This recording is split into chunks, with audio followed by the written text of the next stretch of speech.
현지 시각 28일 미 중부사령부는 미 동부 시간 오늘 오후 5시 45분이란 혁명 수비대가 중동에 주둔한 미군을 기습 공격하려는 시도로 이란에서 다수의 탄도미사일을 발사했다고 밝혔습니다. 이어 이란이 발사한 모든 미사일은 성공적으로 요격되었다고 했습니다. 그러면서 미군은 계속해서 경계를 유지하며 높은 수준의 대비 태세를 유지하고 있다고 경고했습니다. 이번 공격은 이란 혁명 수비대가 중동 주둔 미군을 직접 겨냥해 탄도미사일을 발사했다는 점에서 긴장 수위를 한층 끌어올린 것으로 평가됩니다. 미군은 구체적인 요격 장소와 동원된 방공체계, 미사일 발사 규모는 공개하지 않았습니다. 이란이 추가 보복에 나설 경우 미군의 즉각적인 대응으로 이어지며 양측의 군사적 충돌이 더욱 격화될 수 있다는 우려가 커지고 있습니다. 이에 따라 중동 전역의 미군 기지와 미 해군 함정의 경계 수위는 높아질 것으로 보이며 이란의 추가 공격 여부에 따라 양측의 군사적 충돌이 전면전으로 확산할 가능성도 배제할 수 없습니다. 현지 시각 28일 트럼프 대통령은 폭스뉴스와의 인터뷰에서 이란이 나와서 핵 논의를 하지 않았다고 하겠지만 그게 우리 논의의 전부라며 그들은 핵무기를 절대 갖지 않을 것이기 때문이고 그들은 그걸 안다면서 그리고 우리는 아주 좋은 대화를 해왔다고 밝혔습니다. 이어 우리는 지금 아주 강력한 위치에 있다고 본다면서 이란은 합의를 안 하면 내가 공격할 것이라는 것을 안다며 교량들은 말 그대로 1시간도 안 돼 없어질 것이라면서 교량 대부분 주요 교량이 2시간 안에 모두 사라질 것이고 발전소들도 하루면 사라질 것이라고 경고했습니다. 또 내가 그렇게 하는 걸 피할 수 있다면 그렇게 하고 싶다며 건설이 제일 힘든 게 발전소이고 건설에 제일 오래 걸리는 게 교량이라며 이란에 최후 통첩했습니다. 그러면서 이란의 핵시설이 위치한 피객스산에 대해선 나는 피객스산에서 무슨 일이 벌어지고 있는지 정확히 안다며 우리는 그들의 핵시설을 제거했다면서 합의가 안 되면 피객스산도 제거해야 할 것이라고 했습니다. 현지 시각 27일 예멘 후티 반군이 사우디아라비아의 송유관을 드론으로 공격했다고 주장했습니다. 로이터 통신에 따르면 야히야 사리 후티 군 대변인은 이날 성명을 내고 사우디 동부 유전지대에서 홍해 연안의 얀부항으로 원유를 운송하는 다수의 민감한 목표물을 드론으로 타격했다고 밝혔습니다. 후티 반군은 이번 공격이 사우디 드론의 예멘 영공 침범에 대한 보복 조치라고 주장했습니다. 같은 날 이라크 내 친일한 민병대도 사우디를 향해 드론 공격을 감행하며 중동 전역의 긴장감이 높아지고 있습니다. 사우디 국방부는 이라크에서 발사돼 동부주와 수도 리야드의 석유 시설로 향하던 드론들을 방공망으로 요격했다고 발표했습니다. 사우디 외무부는 이라크 정부의 자국 영토가 공격의 발판으로 이용되는 것을 막아달라고 촉구했습니다. 지난 20일 후티 반군은 사우디에 대한 해상 봉쇄를 선언한 데 이어 25일에는 사우디 정유시설을 공격했고 송유관까지 공격했습니다. 사우디는 예멘 호데이다 항구에 후티 군사시설을 공습하며 보복에 나선 상태입니다. 현지 시각 27일 트럼프 대통령은 악시오스 인터뷰에서 우리는 이란과 매우 심도 있는 협상을 진행 중이라며 협상이 성과를 내지 못한다면 우리는 매우 강력한 군사행동으로 돌아갈 것이라고 경고했습니다. 트럼프 대통령은 외교적 해결에 얼마나 더 시간을 할애할지에 대해 시간이 많지 않다며 빨리 진행되거나 아예 안 되거나 둘 중 하나라고 밝혔습니다. 그러면서 자신이 지난 24일이란 공습 중단을 지시한 것은 중재국들의 요청이 있었기 때문이라고 했습니다. 트럼프 대통령은 이란과 협상하는 모든 사람이 공격하지 말라고 요청했다고 전했습니다. 자신이 이 같은 요청을 수락한 이유에 대해선 얻을 것도 없고 잃을 것도 없다고 강조했습니다. 미국은 현재 이란을 상대로 13일 연속 공습을 이어가다 지난 24일부터 중단한 상태입니다. 미국과 이란은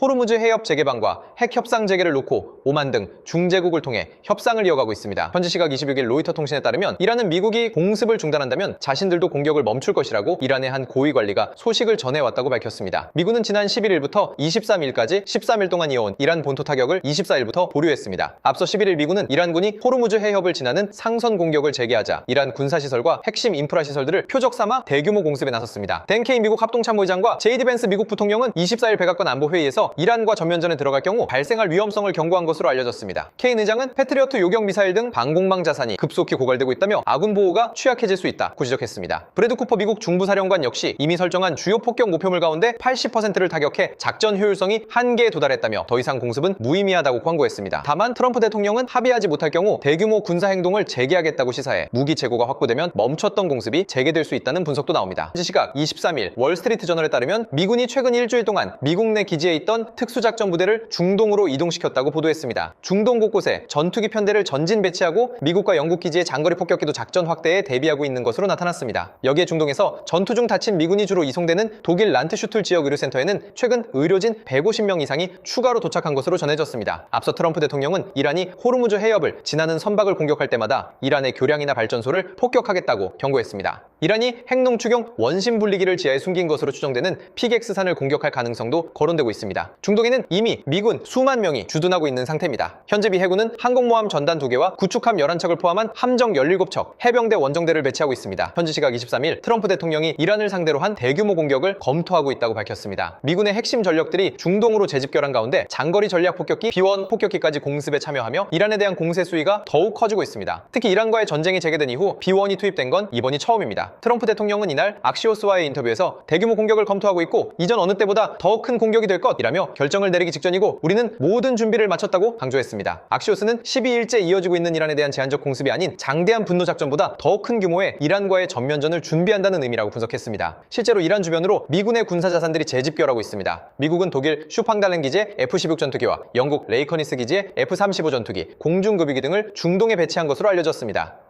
현지 시각 22일 미 중부사령부는 미군은 군 통수권자의 지시에 따라 이란의 군사 목표물에 대한 추가 공습을 개시했다고 밝혔습니다. 그러면서 이번 작전은 이란이 영내 해역을 통과하는 민간 선원과 상선에 위협을 가할 수 있는 능력을 더욱 약화하기 위해 계속될 예정이라고 경고했습니다. 이런 가운데 이스라엘 공영방송 칸은 미국이 수이란의 중폭격기를 동원해 이란의 비밀 핵시설을 타격할 예정이라고 이스라엘에 통보했다고 보도했습니다. 보도에 따르면 미국은 다수의 폭격기로 이란의 지하 핵시설이 구축된 것으로 추정되는 피게엑스산을 타격할 것으로 보입니다. 피게엑스산 는 이란의 나탄즈 우라늄 농축시설 인근의 지역으로 요새화한 지하 핵시설이 구축된 것으로 알려졌습니다. 미국이 이스라엘의 공습 계획을 공유한 것은 이란이 미국의 공세에 반발해 이스라엘에 미사일을 발사하는 등 보복 수위를 높일 가능성에 대비하도록 하려는 조치로 보입니다. 현지 시각 21일 트럼프 대통령은 백악관에서 이란의 지하 핵시설인 피게엑스산을 조만간 공격할 것임을 시사했습니다. 해당 시설은 나탄즈 남쪽 약 1마일 지점에 위치한 지하 핵시설 단지로 이란이 고급 원심 분리기를 조립하기 위해 국제원자력기구에 신고한 장소입니다. CNN은 이스라엘 정보 소식통을 인용해 이란이 지난해 12일간의 전쟁 이후 고농축 우라늄 일부와 첨단 원심 분리기를 해당 시설로 옮겼다고 보도했습니다. 하지만 트럼프 대통령은 이란이 원심 분리기를 옮겼다는 기록은 없다고 하면서도 핵물질이 핵심이며 우리는 그 물질을 추적한다고 경고했습니다. 그러면서 아주 가까운 시일 내에 매우 강하게 그 지역을 타격할 것이라며 이란이 이를 막을 방법은 없다고 밝혔습니다. 산악 지형 깊숙이 구축된 핵시설을 무력화하려면 벙커버스터와 정밀유도 무기의 연속 타격이 필요할 것으로 보입니다. 미국의 공격이 현실화될 경우 이란의 핵개발 능력뿐 아니라 중동 전역의 군사적 긴장도 최고조에 이를 전망입니다. 현지 시각 20일 미 중부사령부는 X를 통해 미 동부 시간으로 이날 오후 4시 최고사령관 지시에 따라 이란을 대상으로 새로운 공습을 개시했다고 밝혔습니다. 이어 이번 공습은 호르무즈 해협에서 상성 공격에 사용되는 이란의 군사 능력을 더욱 약화하기 위한 것이라고 강조했습니다. 이번 공격으로 이란에 대한 공습은 열흘 넘게 이어지게 됐습니다. 트럼프 대통령은 이날 트루스 소셜을 통해 이란이 미군 병사 한 명을 죽일 때마다 그 대가를 몇 배로 치르게 될 것이라며 미군 사망에 대한 강력한 응징과 보복 의지를 알렸습니다. 미 중부사령부는 전날 이란에 대해 9일 연속 야간 공습에 나섰습니다. 미군은 휴전 국면 이후 첫 전사자가 나오면서 응징이라는 표현까지 사용하며 공습 강도를 더욱 높이려는 조짐을 보이고 있습니다. 미군은 앞으로 혁명수비대의 미사일 기지와 해안방어시설, 무인기 운용 거점을 집중 타격할 것으로 보입니다. 이란도 호르무즈 해협 봉쇄와 미군 기지 보복을 경고하고 있어 양측의 충돌이 전면전으로 번질 수 있다는 우려가 커지고 있습니다. 현지 시각 19일 이란 원자력청은 남서부 다르코빈에 짓고 있는 원자력 발전소 현장이 미국의 공습에 타격을 받았다고 주장했습니다. 국제원자력기구는 밤사이 다르코빈 원전 현장에서 발생했다는 공격과 관련한 보도 내용을 확인하고 있으며 이란 당국과 접촉했다고 했습니다. 이런 가운데 악시오스에 따르면 미국이 최근 이스라엘에 공중급유기 수십 대의 추가 배치 계획을 통보했다고 보도했습니다. 미 중부사령부는 요르단 기지 공격에 대한 보복으로 호르무즈 해협 입구에 있는 캐슘섬을 비롯해 항구 도시 시리크, 내륙 도시 하자바드도 공습했습니다. 미군은 앞서 이란 본토의 무기 저장고, 레이더 기지를 비롯한 군 시설뿐만 아니라 일부 전력 인프라와 교량까지 공격 범위를 넓혔습니다. 군사적으로는 미국이 이란의 방공망과 지휘 통제 시설을 무력화한 뒤 전력교통 인프라까지 타격하며 작전 방향을 넓히는 양상입니다. 공중급유기 증원은 장거리 폭격기와 전투기의 채공 시간을 늘려 연속 공습 능력을 강화하려는 조치로 풀이됩니다.